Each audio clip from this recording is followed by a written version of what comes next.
आराम से बैठ जाएं।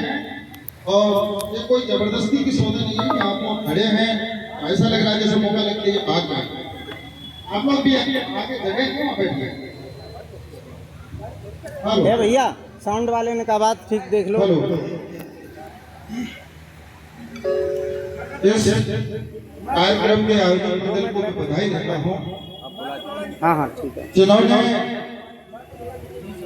इस कार्यक्रम को आयोजित कराने के लिए एड़ी चुटकी का जोर लगा दिया और एक भीषण गर्मी में जब लोग घरों से निकल नहीं पा रहे हैं, हम इस कार्यक्रम को जो कर रही जो टीम है उसको बधाई देता हूँ कि आपने इस अवेयरनेस जागरूकता कार्यक्रम को लोगों तक पहुंचाने के लिए सारे लोगों को एक प्रोग्राम बांध कर रखने का जो काम किया है, इसलिए मैं आप सभी लोगों की बहुत बहुत प्रशंसा करता हूं, आपको बधाई देता हूं। साथियों, मैं आप लोगों के बीच उपस्थित हुआ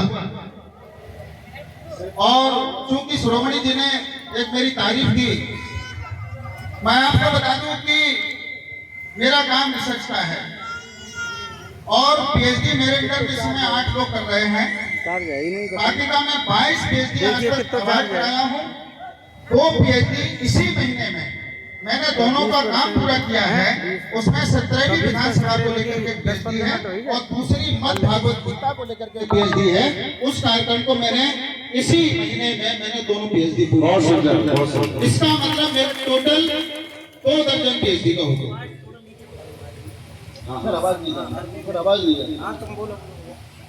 साथियों, इस बुद्ध कार्यक्रम में जो बुद्ध कथा भीम कथा जो आप लोगों के बीच चल रही है, इसका उद्देश्य ये नहीं है कि आप लोग यहाँ आए और आने के बाद जैसे अभी यहाँ एक क्रांति दिखाई गई थी, उसमें झंडा चढ़ा दिया गया है।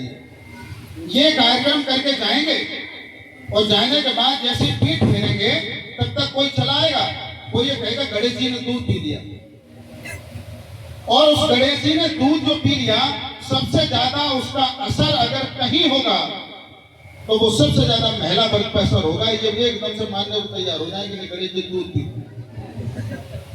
सच्चाई ये है कि जब तक तुम अपने आप को नहीं बदलोगे, जब तक तुम अपने अंदर वो सारे परिवर्तन नहीं करोगे, ये अवेयरनेस वाले कार्यक्रम चलते रहेंगे और निरंतर यूं ही चलते रहेंगे, इसका कोई असर नहीं होगा। इसलिए जरूरी है कि आप लोग अपने अंदर थोड़ा बहुत परिवर्तन करिए।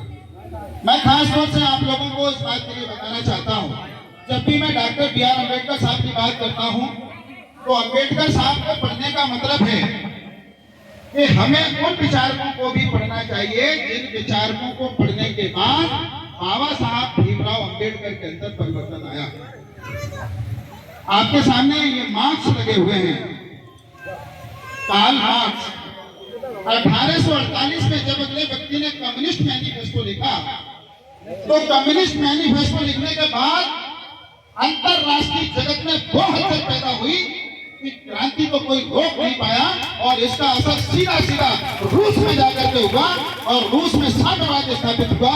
तो ये समाजवाद साम्यवाद की जो लड़ाई के अगुआ थे, उस व्यक्ति का नाम कार्ल मार्क्स था और कार्ल मार्क्स ने सर्वहारा वर्ग और बुर्जुआ वर्ग के बीच जो अंतर पैदा करने का काम किया, उसने कहा अतिरिक्त मूल्य के सिद्धांत को स्थापित करने का काम किया। उसने कहा कि जो दलित वर्ग है हमारे मजदूरों का किस तरीके से शोषण करता है, और उसने आवाज देते हुए ये कहा कि अगर तुम्हें आजाद रहना है तो संपूर्ण विश्व के श्रम को एक हो जाओ, और एक हुए। उसका असर हुआ कि तमाम मजदूरों की इंटक संगठन बने और उन संगठनों के माध्यम से उन्होंने अपनी मांग को मनवाया। उसके बाद में हमारे यहाँ भी तमाम विचारक हुए। अब कारण क्या है कि हम पढ़ना नहीं चाह रहे। हमको जब संविधान सभा में जब संविधान लिखा जाने लगा, कैबिनेट मिशन योजना के अंतर्गत जब हमारे यहाँ संविधान सभा गठित हुई, तो संविधान सभा के गठन में ड्राफ्टिंग कमेटी थी। उस ड्राफ्टिंग कमेटी का काम पूरे संविधान को उसका प्रारूप तैयार करना था। प्रारूप तैयार करने की जिम्मेदारी डॉक्टर B.R. अम्बेडकर साहब के ऊपर थी और उन्होंने अपनी समिति के माध्यम से, लेकिन समिति के ज्यादातर पदाधिकारी, ज्यादातर मेंबरान, उसके कॉलेज में हुआ नहीं रहे, छुट्टियों पे चले गए, तो सारा काम अम्बेडकर साहब को स्वयं करना था। मैं आपको बता दूं, उन्होंने महिलाओं को समानता के दायरे में ला करके खड़ा कर दिया। महिला को क्या है, आप लोग को चौपाई सुनते रहे, गोल गमार सूत्र पुष्पारी, इसको बार बार आप लोग कहते रहे, उसमें महिलाओं की स्थिति को सिर्फ दोहन करने की थी। इनके पास कोई अधिकार नहीं था। राइट टू इक्वलिटी अगर आपको देने का काम किया, समानता का अधिकार देने का काम किया, और 1916 में महिलाओं के विशेष मांग पर जब ब्रिटिश हुकूमत ने इस बात को मान लिया कि महिलाओं को भी मत देने का अधिकार होना चाहिए, तो आप लोगों को मत देने का अधिकार संविधान में संरक्षित कर दिया गया। आपके मत का वही मूल्य है जो इस समय आपकी राष्ट्रपति के मत का मूल्य है। लेकिन आप अपने मत के मूल्य को क्यों नहीं समझना चाहते? अब आप लोगों के पास ऐसे धन हो गया, पैसा हो गया, आप लोग थोड़े से लग्जरी हो गए, लेकिन मैं आप लोगों को बता देना चाहता हूं कि ये लग्जरी जीवन आपका बहुत जल्द समाप्त होने वाला है। आपके हाथों से ये सब कुछ निकलने वाला है। आप लोग अपनी नंबरदारी में आ गए थे। आपको तो लड़की की जब शादी करनी तो लड़का साहब नौकरी वाला चाहिए, हमारे घर में भी नौकरी होनी चाहिए। ये सब करते करते और फिर उस नौकरी वाले ने क्या किया कि वो समाज से बिल्कुल मतलब खत्म कर दिया उसने। हमको तो गिलानी होती है, हमारे तमाम आईपीएस, आईएएस, पीसीएस, तमाम मिनिस्टर, तमाम विधायक हमारे हुए। मैं दूसरी जमात के लोगों की प्रशंसा इसलिए करता हूं कि वो अपने लिए धर्मशाला बनवाते हैं, अपने समाज के लिए मंदिर निर्माण कराते हैं, और कुछ इस तरीके का सामुदायिक कोई भवन तैयार कराते हैं। मेरे समाज में तमाम अच्छे पदों पर हैं। आज तक मैंने ये नहीं सुना कि किसी एक व्यक्ति ने ठीक सा कोई एक बुद्ध विहार बनवाया हो, या ठीक सा कोई जो है अम्बेडकर के लिए कोई एक स्मारक बनवाया हो। तो ये जो सारी चीजें हैं, ये जो सब कुछ जो चल रहा है, ये इसलिए चल रहा है। अच्छा, आप लोगों के सामने समस्या है, आप लोग ये सब क्यों नहीं कर पा रहे कि बुद्ध को जब तक आप पढ़ेंगे तब तक आप बुद्ध को जान नहीं पाएंगे। बुद्ध वैज्ञानिक और तार्किक है। अब आपने नहीं पढ़ा कि आर्किमिडीज का सिद्धांत P1 = P2 B2 है। आपने गुरुत्वाकर्षण का सिद्धांत नहीं पढ़ा, बौद्धायन पाइथागोरस प्रमेय नहीं पढ़ी। आपने जब तार्किक की बात आती है तो अरस्तु के द्वारा किया गया संविधानों का वर्गीकरण आप लोगों ने नहीं पढ़ा। आपने मार्क्स नहीं पढ़ा, मैकियावेली नहीं पढ़ा, रूस नहीं पढ़ा, हॉब्स नहीं पढ़ा। मैं पूछता हूं कि आप लोगों ने पढ़ा क्या है? मैं पूछता हूं कि आप लोगों ने पढ़ा क्या है? और सही बात यह है कि आप लोग अपने साजो सामान के लिए बहुत सारी चीजें खरीदते हैं। संवैधानिक व्यवस्था आपके यहाँ जो लागू है, आपको तरह तरह के गीत आ रहे होंगे, तमाम चीजें आ रही होंगी। और मजे की बात यह है कि भात और बतैया तुम्हारे यहाँ काय को होते हैं। अमेरिका में बतैया भात लेके कहीं नहीं जाता, रूस में भात बनाने कहीं नहीं जाता। ये सारी परंपराएं तुम्हारे ऊपर क्यों लाती गई? क्योंकि तुम लोगों ने कभी तार्किकता के आधार पर उसको समझने का काम नहीं किया। अब स्थिति बहुत दूसरी हो गई। अब स्थिति यह हो गई है कि सत्ताधारी जो दल है उसने लगातार हमारे ऊपर कुछ चीजें थोपने का काम किया, और इस तरीके से थोप दिया है कि तुम उसमें कुछ कर नहीं सकते।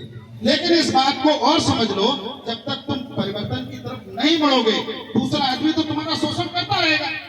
आने वाले समय में तुम्हारे बच्चों को नौकरियां कहाँ मिलेंगी? गेल समाप्त हो गया, फेल समाप्त हो गया, BSNL, रेलवे, LIC, बैंक, सारी चीजें तो प्राइवेट हो गई। अब तुम्हारे बच्चों को नौकरी कहाँ मिलेगी? तुम अपनी ठसक में मत रहना कि मैं अपने बच्चे स्कूल में पढ़ा रहा हूँ। मैं चैलेंज करके जा रहा हूँ कि तुम्हारा बच्चा जो अच्छे स्कूल में पढ़ेगा तो घर के मतलब का तो रहा नहीं, नौकरी भी उसको 10-12 हजार की मिलेगी, और बहू उसे बटुआ सी नहीं मिलेगी।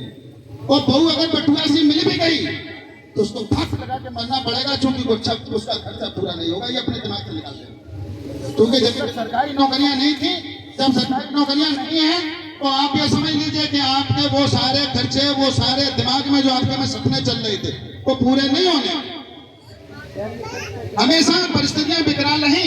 अम्बेडकर साहब जब उन्होंने संघर्ष किया तो परिस्थितियां क्या अनुकूल थी, लेकिन नहीं, हार मत मानो और ये सोच करके कि वो पद क्या, पथिक परीक्षा क्या, जिस पद पर बिखरे सूल न हो, और नाविक की धैर्य परीक्षा क्या, जब धाराएं हमेशा इस दशा में चलिए। और मैं आपको एक चीज और बता देना चाहता हूं कि ये जो हमारे देश में जो कुछ संकट चल रहा है, वो सामने वाला इतना होशियार है कि तुम्हें गणेश जी से दूर पिलवा देगा, सड़क पूजन करा देगा और कुछ करा देगा। वो बीच बीच में एक साल में कार्यक्रम लेकर के आते हैं और फिर वो तुम्हारे माइंड को चेक करते हैं कि इनमें कुछ परिवर्तन तो नहीं हो गया। थोड़ा बहुत परिवर्तन अगर हुआ होगा तो ये नहीं करेंगे, लेकिन तुम करने के लिए बिल्कुल तैयार हो, तुम लालाच बैठे हो इसके लिए। तो ये जो सारी चीजें हैं, अभी ये श्रोमणी टीम ने जो कुछ आपके सामने रखा है, मैं ये चाहता हूं कि इसको पूरी तरीके से, पूरी निष्ठा, पूरी ईमानदारी के साथ आप इसका अध्ययन करें, चिंतन करें, मनन करें और अपने अंदर तो परिवर्तन करें ही, अपने बच्चों के अंदर भी परिवर्तन करने की व्यवस्था करें। अगर आप लोगों ने ये सब नहीं कर पाया तो वो दिन ज्यादा दूर नहीं है कि जो आप लोग सुना करते थे कि हमारे लोग गुलामी करते थे, दूसरे क्या करते थे, और वो आपके लिए फिर, क्योंकि जब आपके पास संसाधन नहीं होंगे, जब आपकी आर्थिक व्यवस्था कमजोर होगी, सब कुछ खत्म हो जाएगा, तो तुम्हें करना तो मजबूरी होगी, तुम्हारा करना मजबूरी होगी।